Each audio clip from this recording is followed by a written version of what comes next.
মহাভারতের অন্যতম গুরুত্বপূর্ণ ও শক্তিশালী নারী চরিত্র দ্রৌপদী। তিনি ৫ পাণ্ডবের পত্নী, অসাধারণ বুদ্ধিমতী, সাহসী এবং ন্যায়ের প্রতীক হিসাবে পরিচিত। দ্রৌপদী ছিলেন পাঞ্চাল রাজা দ্রুপদের কন্যা। যজ্ঞাগ্নি থেকে তার জন্ম হওয়ায় তাকে যজ্ঞ সেনী নামেও ডাকা হয়। স্বয়ংবর সভায় অর্জুন রাজকীয় ধনুর্বিদ্যার পরীক্ষা পাশ করেন এবং দ্রৌপদী তাঁকেই বর হিসাবে গ্রহণ করেন। পরে কুন্তির ভুল নির্দেশ, যা এনেছ সবাই মিলে ভাগ করে নাও, অনুসরণ করে দ্রৌপদী ৫ পাণ্ডবের পত্নী হন। দ্রৌপদী ছিলেন অতি শোভন, গুণবতী ও আকর্ষণীয়। তিনি কেবল সৌন্দর্যেই নয়, বুদ্ধি, দৃঢ়তা ও আত্মসম্মানে অনন্য।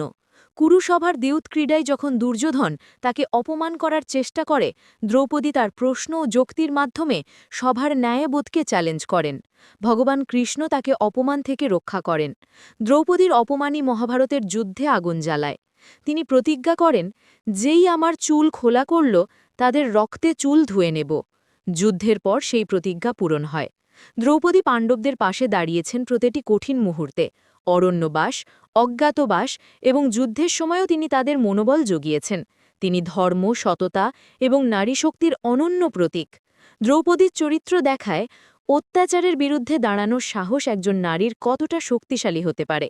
দ্রৌপদী মহাভারতে কেবল একটি নায়িকা নন, তিনি অপমান থেকে আত্মমর্যাদার সংগ্রাম, ন্যায়ের দাবির প্রতীক এবং নারীশক্তির চিরন্তন রূপ।